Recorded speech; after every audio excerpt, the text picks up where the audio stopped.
Assalamualaikum warahmatullahi wabarakatuh. Selamat datang di mata kuliah Power Plant Engineering. Jadi di mata kuliah Power Plant Engineering ini kalian akan banyak belajar beberapa hal ya yang berkaitan dengan pembangkit.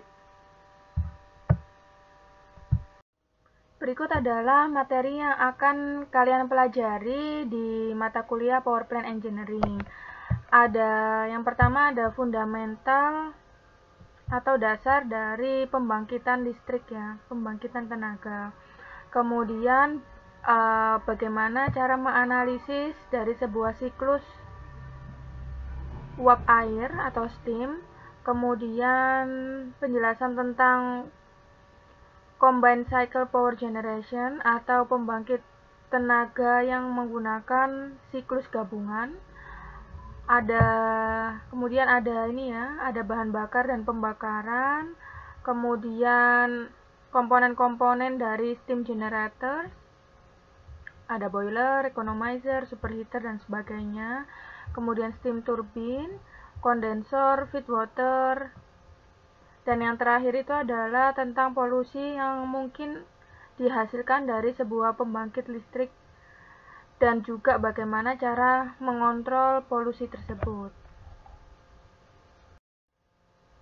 Ini adalah buku textbook yang akan kalian gunakan ya. Nantinya itu kalau misalnya kalian tidak bisa menemukan file ini di internet, ya kalian hanya pelajari saja dari slide-slide saya. Insya Allah itu sudah mencakup beberapa bagian dari buku ini. Sebagai pengenalan, saya akan menjelaskan tentang energi listrik secara general ya. Jadi energi listrik itu adalah satu-satunya energi yang sangat mudah untuk diproduksi, untuk ditransportasikan, digunakan, dan juga untuk dikontrol. Mudah untuk diproduksi itu maksudnya adalah listrik ini bisa dibangkitkan dengan menggunakan bahan yang ada di sekitar kita ya. Misalnya kalau kita itu tinggal di laut, maka kita bisa manfaatkan air laut itu untuk dijadikan sebagai pembangkit listrik tenaga uap. Kemudian kalau kita hidup di dekat sungai yang ada arus air yang cukup deras, maka kita bisa memanfaatkan arus tersebut untuk dijadikan sebagai pembangkit atau sebagai bahan baku dari pembangkit listrik tenaga air. Easy to transport itu maksudnya itu adalah energi listrik ini mudah untuk ditransportasikan. Nah, transportasi listrik ini seperti apa? Nih ya, jadi kalau transportasi listrik itu kita manfaatkan saluran transmisi. Jadi dari pembangkit listrik, di mana pembangkit tersebut menghasilkan energi listriknya itu akan ditransmisikan menuju ke konsumen atau pelanggan energi listrik. Kemudian easy to use itu berarti setiap kali kita ingin menggunakan peralatan yang membutuhkan energi listrik, maka kita tinggal menghubungkan aja peralatan tersebut ke sumbernya. Kemudian easy to control. Ini menunjukkan bahwasannya energi listrik itu mudah untuk diatur ya. Misalnya nih ya, energi listrik yang setelah dihasilkan atau setelah dibangkitkan dari sebuah pembangkit, maka energi listrik tersebut itu kan perlu disalurkan ya. Dan tidak hanya disalurkan ke konsumen seperti konsumen rumah tangga itu aja, tapi ternyata energi listrik ini perlu disalurkan ke konsumen industri. Nah, oleh karena itu tegangannya itu perlu kita atur. Kalau masuk ke industri maka butuh tegangan energi listrik yang tinggi. Kalau ke rumah tangga maka butuh energi listrik yang memiliki tegangan yang rendah. Nah, konsumsi energi listrik per kapita itu menunjukkan indeks dari standar hidup suatu negara ya. Jadi kalau misalnya standar hidup suatu negara itu tinggi, ya maka energi listriknya juga akan tinggi gitu. Dan ternyata produksi dari listrik ini menunjukkan pertumbuhan yang eksponensial. Eksponensial itu berarti selalu bertumbuh ya. Selalu mengalami peningkatan di setiap waktu. Kemudian kebutuhan energi listrik ini kalau kita kaitkan dengan pendapatan dari sebuah negara, itu memiliki hubungan yang linier. Maksudnya itu adalah kalau pendapatan dari sebuah negara itu tinggi, maka kebutuhan akan listriknya itu juga akan tinggi.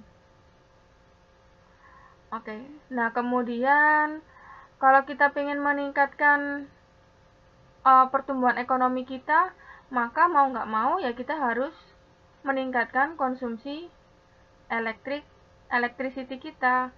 Misalnya nih kita punya sebuah usaha ya, kita pengen usaha kita itu lebih maju ya, maka akan ada peningkatan di kebutuhan akan listrik seperti itu. Ini adalah peta Indonesia yang menunjukkan tempat-tempat di mana power plant yang berbahan bakar batu bara itu berada.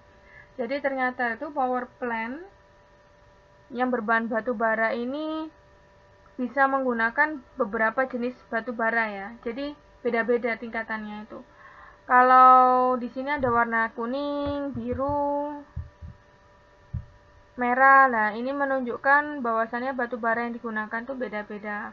Kalau yang warnanya merah ini berarti nilai kalor dari batu baranya itu cukup tinggi ya, sekitar 6100 sampai 7100 kalori per gram. Itu.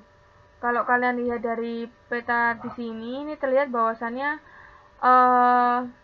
pembangkit listrik ini sebenarnya sudah merata ya. Seperti itu, tapi yang kita jumpai itu masih banyak beberapa daerah yang belum terjangkau oleh adanya energi listrik. Nah, itu permasalahannya itu adalah di distribusinya. Jadi, memang distribusi listrik ini masih perlu diperbaiki lagi ya, sehingga listrik ini bisa digunakan secara merata di seluruh wilayah Indonesia. Oke, nah ini adalah pembangkit listrik tenaga uap ya. Jadi kalau kalian itu berbicara tentang pembangkit listrik tenaga uap, itu nggak seperti yang ada di termodinamika yang cukup sederhana itu ya. Ada satu pompa, satu turbin, satu kondensor, satu boiler. Nggak seperti itu, nggak hanya terdiri dari 4 komponen, enggak ya. Tapi ternyata sebuah pembangkit itu memang memiliki komponen-komponen yang cukup kompleks itu. Jadi yang perlu dipelajari dalam power plant engineering ini adalah kita mempelajari dari awal penggunaan bahan bakar itu dalam sebuah proses pembakaran, itu bagaimana nilai kalornya, bagaimana prosesnya, kemudian sampai diolah menjadi bahan bakar di dalam boiler ini ya, itu bagaimana pembakarannya seperti itu. Kemudian dari boiler ini akan dialirkan kemana uap-uapnya ini, kemudian ada beberapa turbin, kondensor ini ya, dan juga ada generator. Nah, ini akan kalian pelajari di mata kuliah Power Plant Engineering.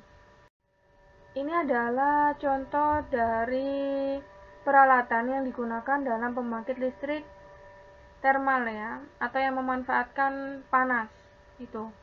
Dari bahan bakar sampai ke flue gas line equipment. Jadi maksudnya itu adalah dari bagaimana cara mengolah bahan bakar tersebut sampai akhirnya menjadi flue gas. Flue gas itu adalah output dari proses pembakaran itu sendiri. Oke. Nah, di sini kita lihat itu ada yang namanya burner system ya. Kalau di pembangkit listrik thermal, burner systemnya itu adalah apa? Berada di mana? Berada di dalam boiler gitu ya.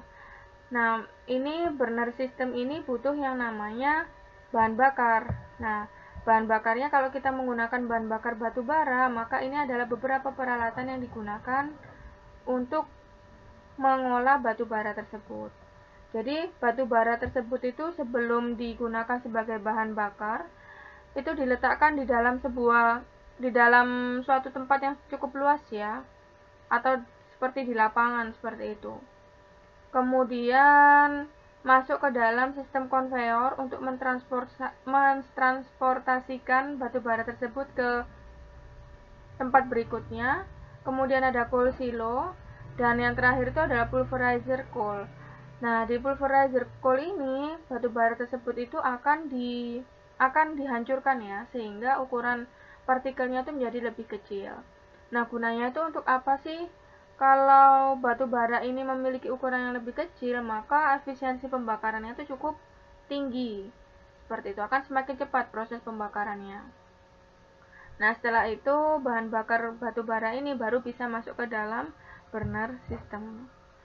Nah, untuk menyalakan burner system ini, pada saat proses awal itu kita masih butuh bahan bakar lain, yaitu bahan bakar oil atau minyak ya. Minyak ini hanya digunakan sebagai proses awal. Setelah sistem burnernya ini bisa berjalan secara kontinu, maka langsung digantikan dengan batu bara.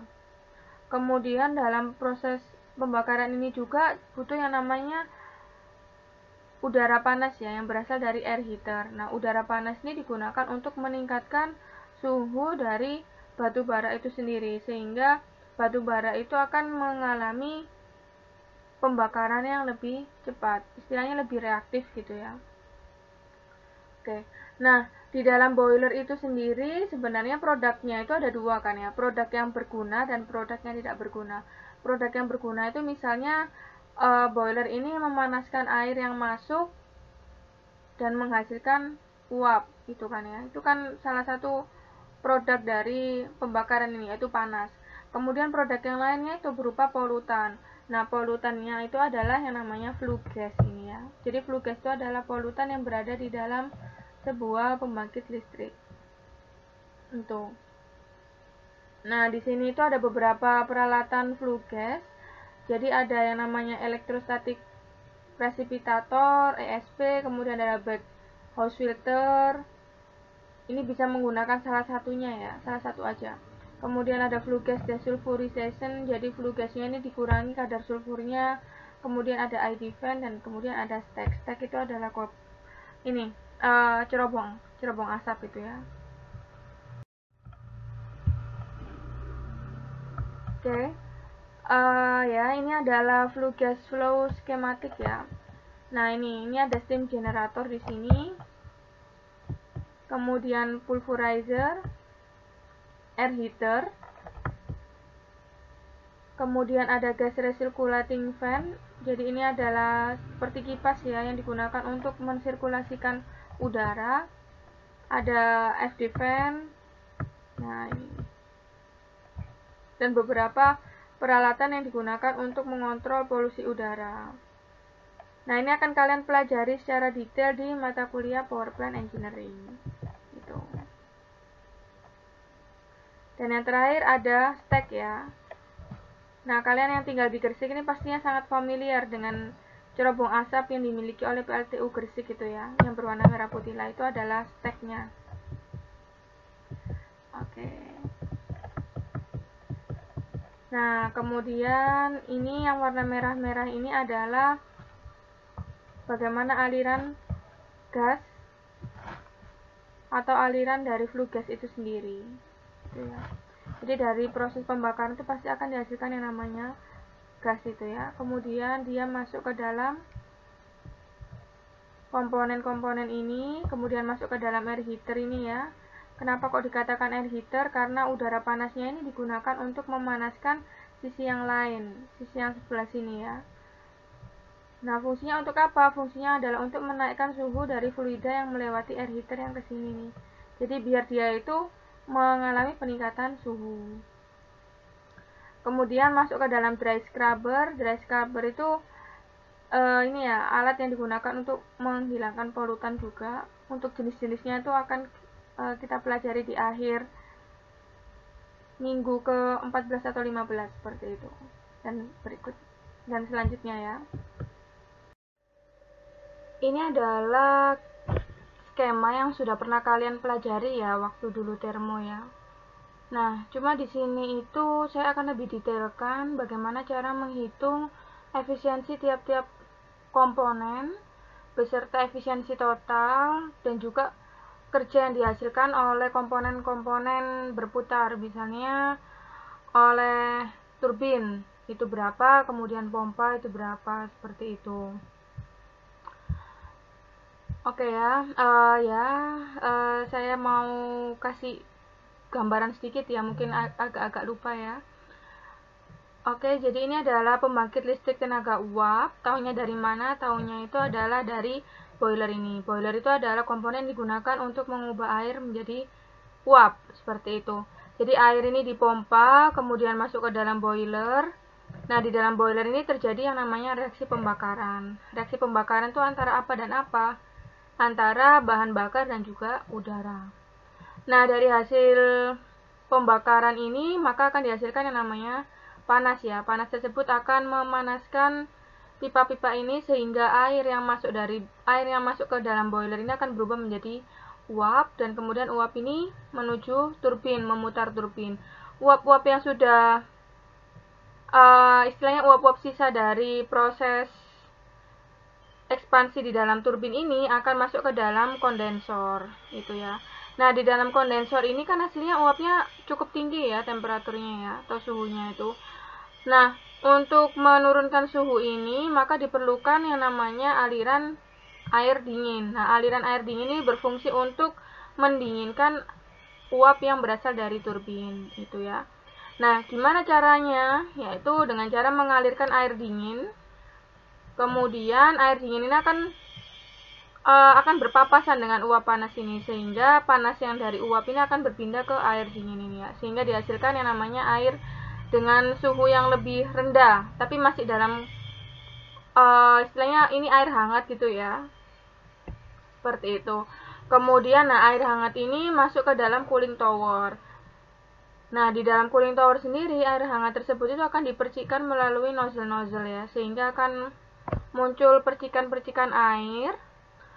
Dan karena di cooling tower ini ada udara yang dingin, udara yang lebih rendah daripada air hangat ini, maka akan terjadi yang namanya pengembunan ya. Sehingga apa? Sehingga akan turun air-airnya nih ya, atau embun-embun tersebut, sehingga akan ditampung di dalam cooling tower ini. Nah, air dingin ini tadi akan mendinginkan kembali si kondensor itu. Berikutnya itu adalah siklus Rankine. Masih ingat tidak, siklus Rankine itu digunakan untuk menggambarkan pembangkit listrik apa? Oke, jadi siklus Rankine ini digunakan untuk menggambarkan siklus dari pembangkit listrik tenaga uap ya. Nah, kenapa kok siklus Rankine ini dikatakan ideal? Karena tidak ada entropi yang dihasilkan di sini. Itu ya. Coba nanti kalian buka-buka lagi materi dari saya tentang siklus Rankine ya di termodinamika. Oke, berikutnya ada combined Rankine cycle. Berarti siklus Rankine-nya ini dikombinasikan. Dikombinasikan seperti apa maksudnya? Nah, ini ya, dikombinasikan dengan komponen yang lain. Itu. Jadi kalau kalian amati di sini yang memiliki perbedaan dari siklus Rankine ideal sebelumnya itu adalah ini ya, ada turbin. Turbin ini sebelumnya turbinnya cuma satu, tapi di sini dibuat bertingkat. Gitu ya. Kemudian ada yang namanya closed feed water heater. Itu ya. Closed feed water heater ini berarti apa nih? Dari namanya ini berarti ini adalah alat yang digunakan untuk memanaskan ya. Jadi fungsinya untuk apa? Untuk memanaskan air sebelum dia tuh masuk ke dalam boiler itu ya. Nah, kenapa sih kok perlu ditingkatin suhunya? Nah, biar proses pembakaran di sini itu terjadi lebih cepat. Jadi tidak ada pembuangan bahan bakar secara sia-sia gitu loh. Itu ya. Karena pada saat dia dibakar itu, pada saat dia dipanaskan airnya itu sudah mengalami kenaikan suhu sehingga akan cepat untuk mencapai titik didihnya. Oke, kemudian berikutnya ada yang namanya open feed water heater. Nah, open feed water heater itu sebenarnya sama ya dengan closed water heater. Itu, tapi bedanya itu adalah di sini tidak ada pipa-pipanya ya. Jadi uap yang keluar dari turbin ini itu langsung digunakan untuk memanaskan air yang melewati open feed water heater ini. Seperti itu. Jadi langsung dicampur gitu ya. Oke, kemudian berikutnya itu ada seperti ini. Ini lebih kompleks lagi nih. Jadi turbinnya ini punya berapa tingkatan nih? 1, 2, ya ada lebih dari 2 ya. Banyak sekali nih ya. Nah, kemudian di sini. Ini tadi kan kalian ada belajar tentang, bukan belajar ya. Mendengarkan penjelasan saya tentang closed water heater dan ada yang open heater ya. Nah, ini bedanya. Kalau closed heater itu air yang masuk ke dalam pipa-pipa di sini ini itu tidak bertemu secara langsung dengan uap dari si turbin. Tapi kalau yang di open heater ini maka akan bercampur ya. Jadi air yang masuk ke dalam open heater ini akan bercampur dengan uap dari turbin. Itu. Nah, untuk detailnya nanti akan saya ajarkan di pertemuan berikutnya. Ini adalah flow diagram dari pembangkit listrik tenaga uap dari sebuah industri ya. Jadi kalau dari sebuah industri itu data-datanya cukup lengkap. Nah, kalau kalian masih ingat ya pelajaran gambar teknik itu, nah di sini ada simbol-simbol yang perlu diketahui ya. Dulu kan kalian pernah belajar itu. Jadi misalnya ini ada 9278 W. Nah, W itu apa sih? Nah, gimana cara kalian membaca ini? Nah, kalian bisa membaca di sini ya. Jadi W-nya itu ternyata flow dengan satuan pound per hour gitu ya. Kemudian H itu apa? H itu adalah entalpi. Jadi nanti kalau misalnya kalian itu terjun di industri pembangkit, jangan kaget lihat flow diagram seperti ini itu ya. Nanti kalau kalian bingung itu ini coba kalian lihat tulisan atau simbol huruf di belakang dari angka tersebut itu. Boiler furnace. Nah, ternyata itu di dalam boiler komponen-komponen penyusunnya itu kompleks ya, agak kompleks ya.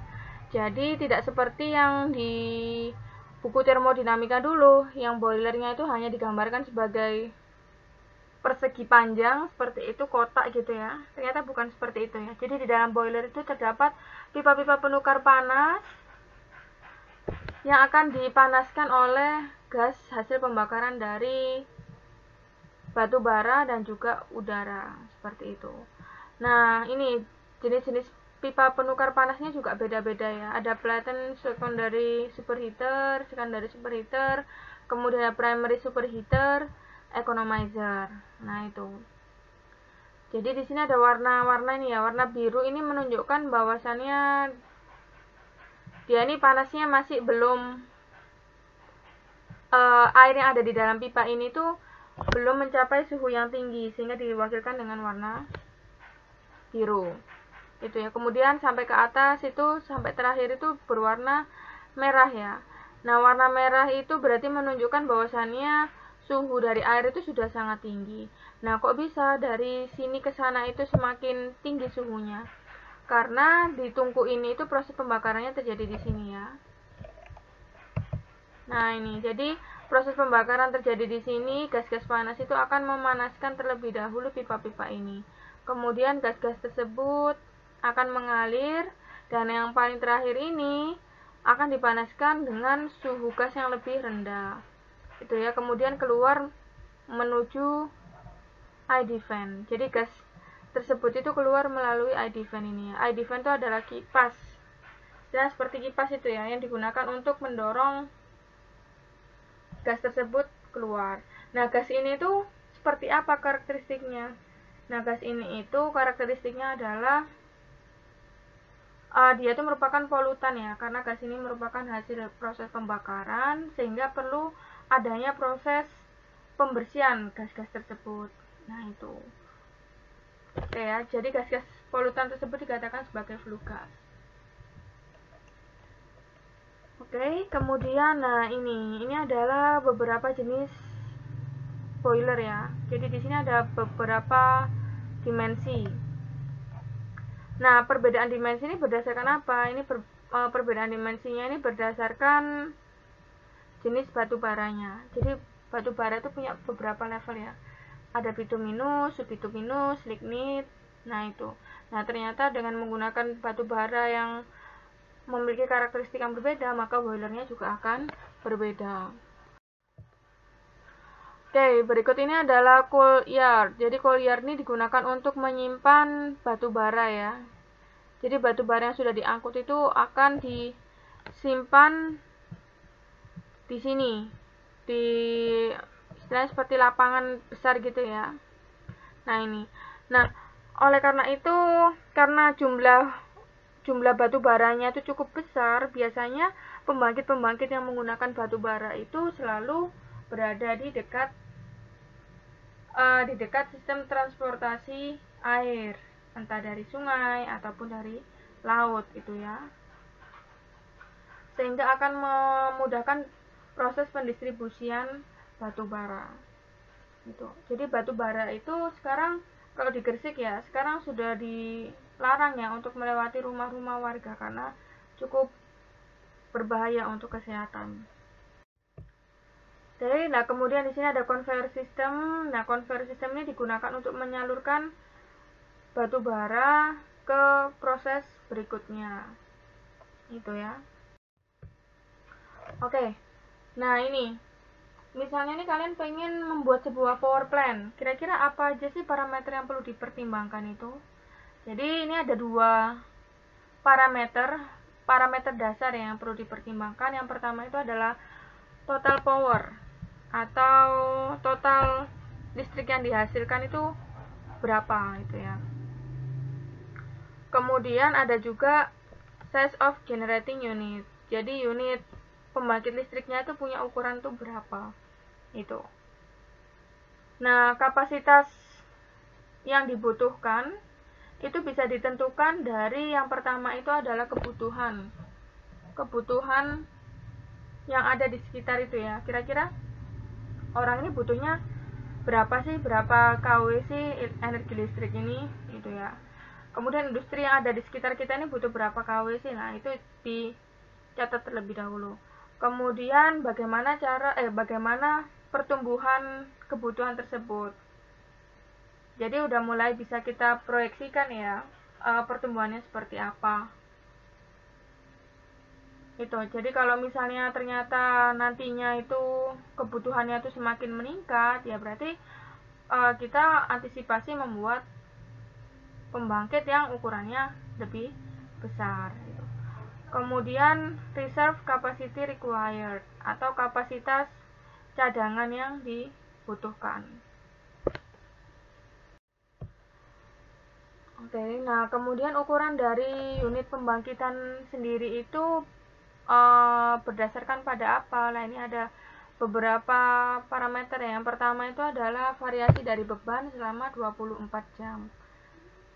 Oke, nah gimana sih kita kira-kira beban pada saat weekend dan weekday itu kira-kira beda nggak? Gitu ya. Pasti agak beda ya. Kalau weekend itu mungkin konsumsi listriknya itu lebih rendah seperti itu ya, karena banyak pabrik yang libur misalnya seperti itu.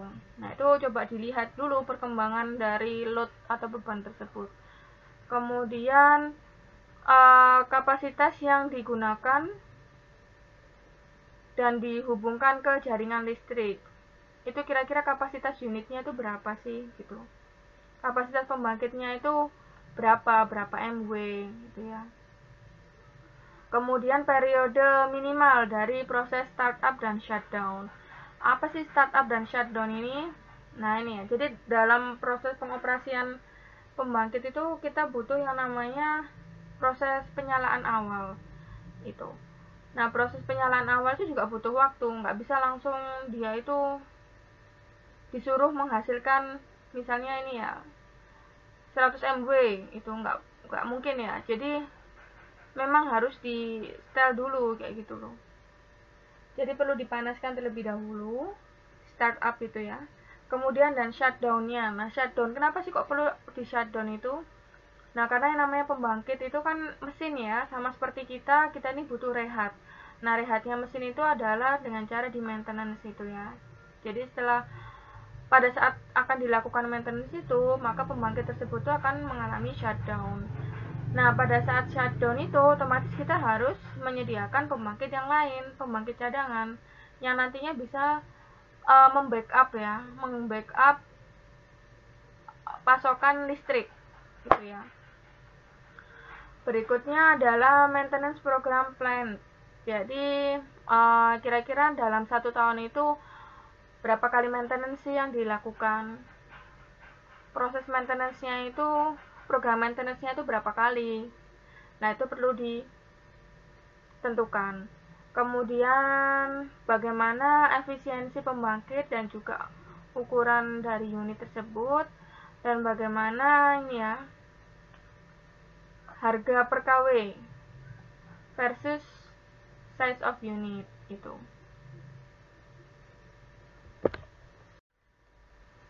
Untuk menentukan beban maksimal itu cara yang paling mudah adalah dengan menggambarkan pola beban tersebut itu di grafik ya, di sebuah kurva. Ini. Jadi misalnya di sini ini ada beberapa grafik yang sudah bisa diplotkan. Ada industrial load, urban tradition load, residential load, street lighting, dan metropolitan area load. Nah, kalau kalian lihat nih, misalnya saya kasih contoh yang industrial load ini ya. Industrial load itu penggunaan energi listriknya itu paling besar itu adalah pada saat pagi sampai sore. Nah, kenapa seperti itu? Kira-kira kenapa? Ya, karena pada saat periode tersebut itu mesin-mesinnya banyak yang beroperasi, gitu ya. Kemudian residential load ini ternyata bebannya itu paling tinggi di atas jam 6 gitu ya. Nah, karena apa? Karena biasanya orang-orang rumah itu pasti akan membutuhkan listrik di atas jam segitu. Oke. Nah, kemudian ada metropolitan area. Kalau kita lihat itu ternyata gimana nih peaknya ini? Ternyata peaknya itu menunjukkan bahwasannya weekday itu membutuhkan energi listrik yang lebih besar daripada hari Saturday dan Sunday. Ini sebagai contoh aja ya. Nah, untuk menentukan kapasitas dari pembangkit itu kita bisa melakukan perhitungan secara manual ya, dengan menentukan berapa nilai dari masing-masing faktor. Nah, faktor pertama itu adalah faktor beban. Faktor beban ini merupakan hasil bagi antara beban rata-rata dibagi dengan beban puncak pada suatu kurun waktu tertentu ya. Nah, ini. Jadi berapa kWh per tahun itu dibagi dengan berapa beban puncaknya dikalikan dengan 8.760. 8.760 ini adalah jumlah jam dalam 1 tahunnya itu berapa itu ya. Nah, misalnya nih ya, sebagai contoh itu sebuah pembangkit memiliki beban puncak sebesar 1000 MW, tapi rata-rata bebannya itu adalah 350 MW. Nah, maka kira-kira berapa sih load faktornya itu? Load faktornya itu berarti 350 dibagi dengan 1000 MW. Itu nilainya adalah 0,35 gitu ya. Kemudian, nah, average load ini bisa dicari dengan cara apa? Dengan cara menentukan terlebih dahulu luasan area di bawah sini ya. Kemudian dibagi dengan berapa jamnya itu. Jadi kalau misalnya ini polanya ini, nah ini polanya ini harus ditentukan terlebih dahulu luasannya itu ya.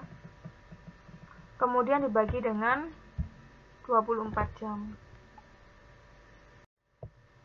Berikutnya ada capacity factor atau plan factor ya. Jadi capacity factor itu adalah average load dibagi dengan kapasitas dari plant tersebut. Itu. Average load itu berarti berapa kWh yang dihasilkan dalam setahun dibagi dengan kW beban maksimal dikalikan dengan 24 jam kali 365.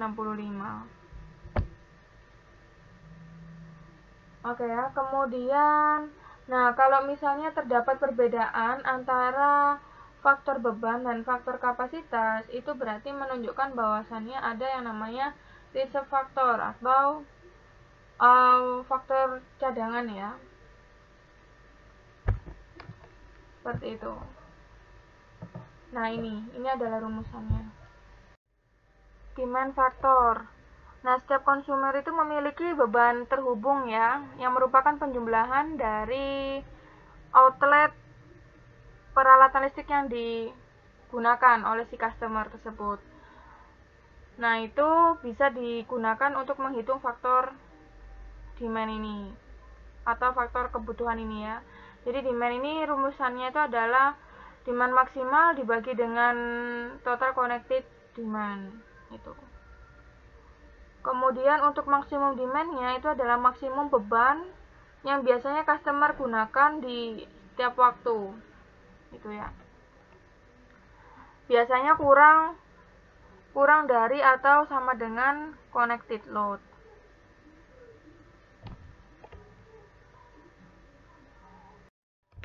Diversity factor atau faktor keragaman. Nah, diversity factor itu merupakan rasio dari penjumlahan kebutuhan maksimal dari tiap-tiap individu dibagi dengan aktual peak load dari sistem tersebut, itu ya. Nah, ini contoh gambarnya ya. Contoh ilustrasinya. Jadi di sini itu digambarkan bagaimana beban listrik yang dimiliki oleh industri, kemudian pemukiman, dan juga ada shopping area ini ya. Nah, untuk penjumlahan beban yang dibutuhkan, penjumlahan kebutuhan yang dibutuhkan oleh tiap-tiap konsumen itu, nah ini peak load-nya ini berapa. Nah, misalnya untuk yang industri itu ini ya, yang industri itu, nah ini industri itu berarti peak load-nya ini berapa sih, itu ditambah dengan residential area, berarti A ditambah B ditambah C, itu ditambahkan kemudian dibagi dengan total load, puncaknya ini berarti berapa, puncak dari semua sistem, nah dibagi dengan D gitu ya. Faktor berikutnya adalah faktor penggunaan atau pemanfaatan pembangkit. Nah, faktor ini menunjukkan rasio antara energi yang diproduksi dibagi dengan energi maksimal yang bisa dihasilkan ya dalam suatu kurun waktu tertentu. Itu.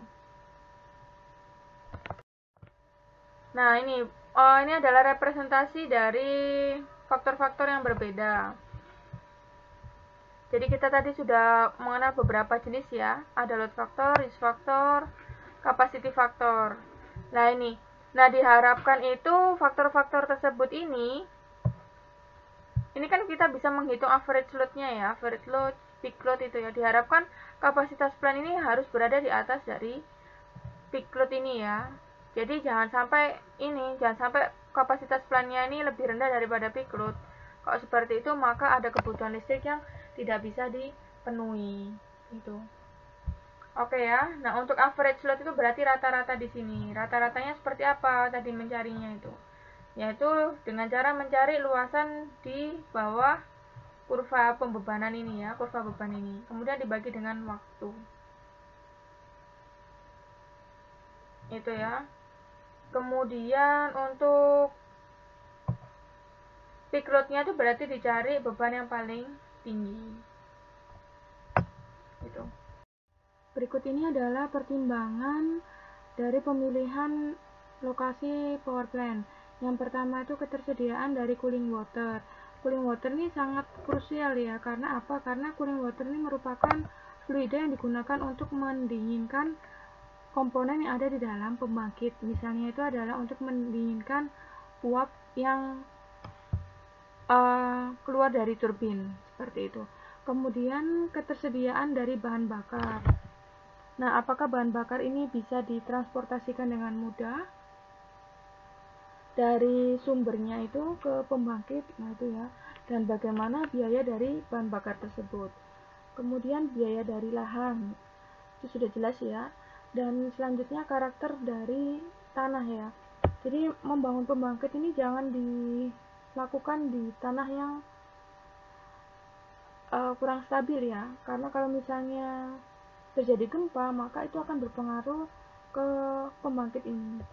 Kemudian bagaimana penentuan arah dan juga arah mata angin dan juga arah air ya. Nah, kenapa kok perlu ditentukan? Karena kedua hal ini berhubungan dengan polusi udara dan polusi yang ada di air, seperti itu. Jadi kalau mata anginnya sesuai, maka polusi udara tersebut itu akan dibuang ke arah yang jauh dari penduduk, itu ya. Kemudian kalau misalnya pembangkit tersebut itu berbahan bakar batu bara, maka kita perlu mempertimbangkan lokasi dari pembuangan debu. Kemudian apakah pembangkit tersebut itu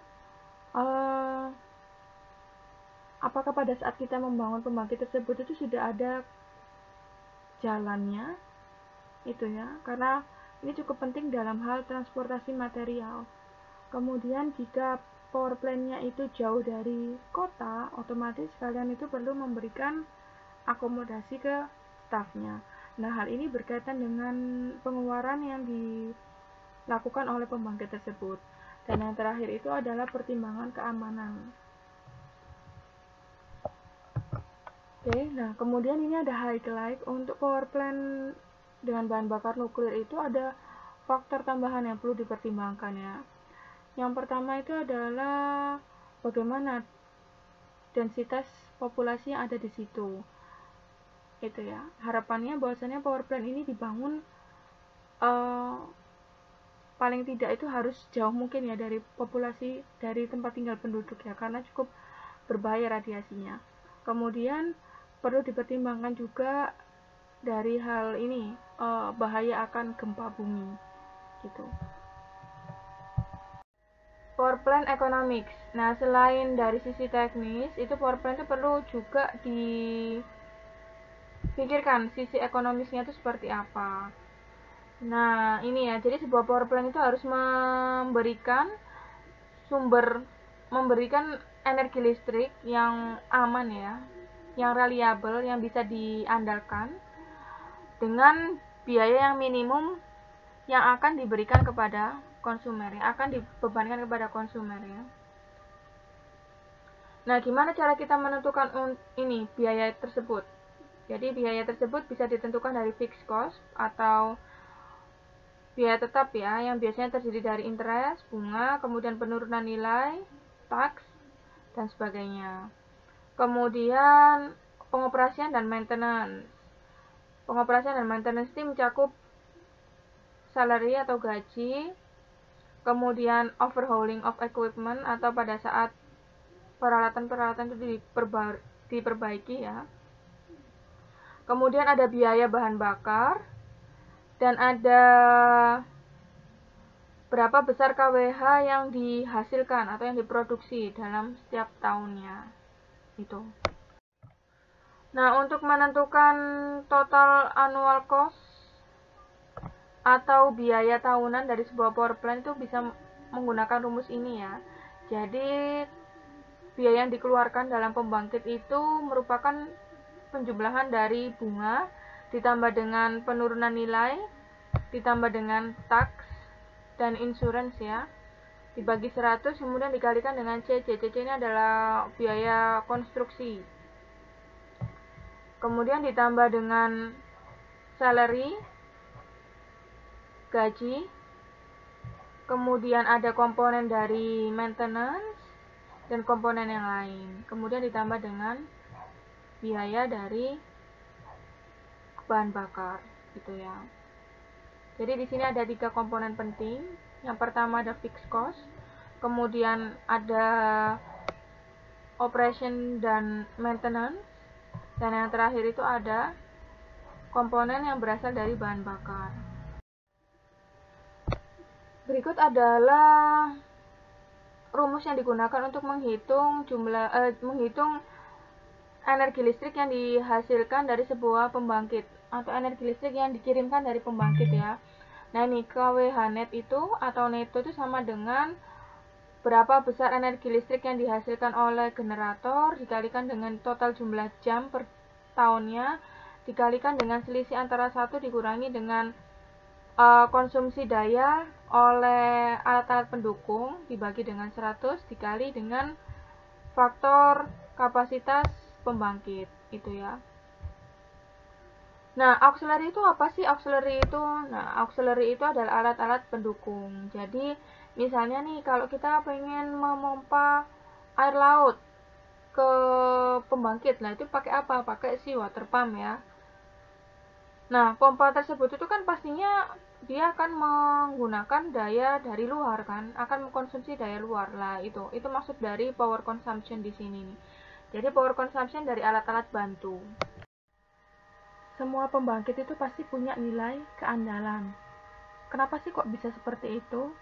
Karena keandalan itu merupakan suatu tolok ukur yang digunakan untuk mengukur unjuk kerja dari pembangkit ya. Semakin tinggi nilai keandalannya, maka pembangkit ini memiliki unjuk kerja yang sangat bagus. Seperti itu. Jadi istilahnya keandalan ini merupakan nilai jaminan bahwasannya pembangkit ini bisa beroperasi dengan baik. Nah, nilai keandalan ini merupakan rasio antara waktu pemadaman paksa dibagi dengan waktu servisnya atau waktu beroperasi ditambah dengan waktu pemadaman paksa. Nah, pemadaman paksa itu merupakan sesuatu yang sangat dihindari ya. Karena apa? Karena pemadaman paksa itu bisa meningkatkan biaya operasi dan juga maintenance. Sehingga kita tuh perlu melakukan yang namanya maintenance secara teratur gitu ya.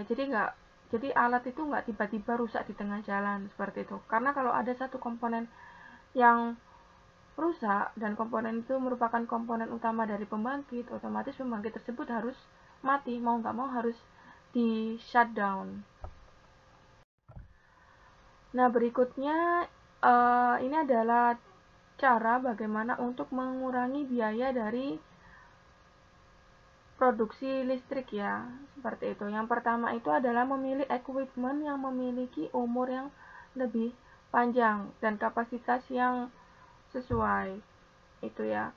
Nah, misalnya ini kalian mungkin pernah mengamati pembangkit Cina itu ya. Pembangkit Cina itu memiliki umur yang agak pendek ya daripada pembangkit yang berasal dari Jerman ataupun dari Eropa ataupun dari Jepang seperti itu. Nah, kalau kita melihat bahwasanya ya memang sih pembangkit Cina ini lebih murah tapi butuh perawatan yang cukup tinggi karena sering diadakan yang namanya maintenance seperti itu. Nah, itu perlu dipikirkan di awal ya. Investasi untuk membeli pembangkit Jepang dan Eropa itu pasti cukup besar. Nah, tapi apakah nilai tersebut itu sebanding dengan biaya maintenance yang harus dikeluarkan terus-menerus selama pembangkit tersebut beroperasi? Lah, itu perlu dipikirkan. Itu.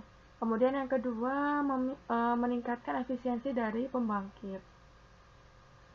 Nah, ada beberapa cara yang sudah dilakukan ya untuk meningkatkan efisiensi dari pembangkit ini. Misalnya itu adalah menggunakan tingkatan turbin. Jadi turbin itu bertingkat ya, ada high pressure turbin, low pressure turbin, dan intermediate pressure turbin. Kemudian bisa juga memanfaatkan gas buang yang dihasilkan oleh proses pembakaran. Nah, jadi gas buangnya itu digunakan untuk memutar turbin gas gitu ya. Nah, itu kan bisa menghasilkan power output lagi ya, sehingga power outputnya itu menjadi lebih besar. Kemudian melakukan maintenance yang sesuai sehingga dapat mencegah pembangkit itu mengalami yang namanya breakdown atau mati di tengah jalan itu ya, yang disebabkan karena adanya kerusakan di komponen yang ada di pembangkit. Kemudian melakukan supervisi yang sesuai. Jadi kalau kita melakukan controlling yang sesuai, kemudian supervisi yang sesuai, maka itu bisa mengurangi tingkat kerusakan yang ada di pembangkit itu. Dan yang terakhir itu adalah menggunakan pembangkit yang sederhana ya. Nah, alasannya kenapa sih kok kita perlu menggunakan pembangkit yang sederhana? Karena kalau kita menggunakan pembangkit yang sederhana ini, kita tidak perlu meng-hire orang yang memiliki skill yang tinggi ya. Skill istilahnya orang-orang yang memiliki skill tingkat dewa seperti itu. Jadi kita nggak perlu mengeluarkan uang gaji yang lebih besar untuk membiayai orang tersebut itu. Oke, nah ini adalah latihan soal yang kiranya bisa kalian kerjakan ya. Jadi di latihan soal ini saya sudah kasih clue-clue bagaimana cara mengerjakan soal-soal ini, dan tinggal kalian ikuti saja clue dari saya dan kalian kerjakan dengan maksimal mungkin. Oke, ini adalah data yang dimiliki oleh sebuah pembangkit. Jadi ini ada data beban ke customer ya. Oke, untuk di baris yang pertama ini adalah waktu dalam jam. Kemudian yang di baris kedua ini adalah bebannya dalam MW. Jadi ini waktunya diukur dari 0 sampai 24 jam ya. Oke, misalnya 0 sampai 6 ini bebannya itu adalah 30. Berarti jam 12 petang sampai jam 6 pagi itu 30 MW loadnya itu ya. Kemudian di sini dicatat secara berurutan sampai jam 12 petang selanjutnya gitu. Nah, untuk pertanyaan pertama, gambarkan kurva beban dan estimasikan faktor beban dari pembangkit ini. Kemudian yang kedua, berapa ya nilai dari faktor beban dari sebuah equipment standby atau peralatan pendukung dari 30 yang memiliki kapasitas 30 MW jika pembangkit ini itu akan mengakomodir semua beban yang memiliki beban di atas 70 MW. Nah itu, dan berapakah faktor penggunaannya atau use factors-nya. Nah, gimana cara menjawab soal tersebut? Yang pertama itu adalah kalian gambarkan terlebih dahulu data-data ini ke dalam grafik ya. Nah, ini adalah grafiknya. Jadi misalnya ini sumbu X ini adalah waktu atau dalam jam ya. Kemudian yang sumbu Y-nya ini adalah bebannya. Jadi 0 sampai 6 berarti jam 12 petang sampai jam 6 pagi itu konstan 30 MW. Kemudian dari jam 6 sampai jam 10 70 MW. Nah, itu coba kalian lanjutkan sendiri. Untuk pertanyaan yang A, faktor beban itu adalah rasio beban rata-rata dibagi dengan peak load ya. Nah, average load ini merupakan pembagian antara luasan yang berada di bawah kurva dibagi dengan waktu observasinya. Oke, nah karena kurva ini kurvanya hanya garis lurus ya, seperti ini, maka kita akan lebih mudah untuk mencari nilai luasannya. Nah, luasan area ini itu adalah bentuknya adalah persegi panjang ya, berarti 30 dikali dengan 6 ditambah 70 dikalikan dengan 4 gitu, dan seterusnya. Kemudian dibagi dengan 24 jam. Nah, untuk peak load-nya kalian cari nilai yang paling tinggi dari sini. Nilai yang paling tinggi itu adalah nilai ini. Jika beban di atas 70 mW dipasok oleh sebuah unit siaga dengan kapasitas 30 mW, maka energi listrik yang dihasilkan, nah ini ya, load faktornya itu sama rumusnya. Kemudian yang beda itu adalah kalian perlu mencari kira-kira yang beban yang mana aja sih yang memiliki beban di atas 70 mW.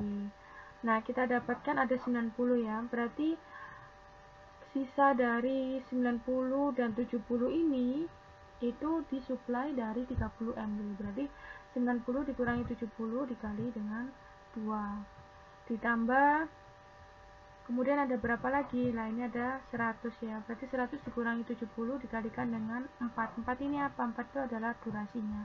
Dan seterusnya. Nah, kemudian kalian hitung average load-nya. Area under load ini berarti seperti yang tadi itu ya caranya ya. Kemudian dibagi dengan waktu selama standby unitnya itu beroperasi. Berarti ada 2 jam ditambah 4 jam dan seterusnya. Nah, untuk use faktornya atau faktor penggunaannya itu berarti energi yang dihasilkan dibagi dengan kapasitas plant dikalikan dengan waktu beroperasi. Itu. Oke, ini adalah data-datanya ya. Dari contoh soal ini maka kita bisa tahu bahwasannya peak load-nya itu 60 mW, kemudian plant capacity-nya 60 mW. Plant capacity-nya itu 80 mW dan load faktornya itu adalah 0,5. Nah, ini pertanyaannya, kemudian kita breakdown satu-satu rumusnya ya. Load factor itu average load dibagi dengan peak load ya. Nah, di sini berarti kalian perlu cari nilai average load-nya dulu. Average load-nya berarti kalian masukkan nilai-nilai dari load factor dan peak load-nya. Kemudian energi yang disuplai tahunannya. Nah, ini average load dikalikan dengan total hours in a year. Total hours in a year itu berarti 24 jam dikalikan 365 hari. Kemudian demand faktornya itu merupakan rasio antara aktual maximum demand dibagi dengan total connected demand ya. Nah, kira-kira aktual maksimum demandnya itu berapa dari sini nih. Nah, itu coba kalian cari. Kemudian untuk berikutnya adalah diversity factor. Faktor diversity-nya atau faktor keragaman ya, itu merupakan penjumlahan dari grup atau sekelompok per individu gitu ya, dibagi dengan actual peak load of the system. Berarti yang mana nih kira-kira yang penjumlahan dari kelompok konsumennya ini? Berarti ada 30, 20, 10, dan 14 dibagi dengan peak load-nya itu yang mana yang paling besar. Aktual peak load-nya itu yang mana? Nah, itu tinggal dibagi dengan nilai tersebut ya. Oke, itu nanti kalian kerjakan dan dikumpulkan minggu depan. Tugas berikutnya yaitu buat artikel 1 halaman A4 yang menjelaskan tentang salah satu pembangkit yang ada di Indonesia. Nah, artikel tersebut mencakup lokasi pembangkit, kapasitas pembangkit, prinsip kerja pembangkit. Nah, ini tugasnya ini dikumpulkan 2 minggu lagi ya, tanggal 17 November 2020. Terima kasih atas perhatiannya. Semoga kalian bisa memahami apa yang saya ajarkan di materi kali ini. Semoga bermanfaat. Assalamualaikum warahmatullahi wabarakatuh.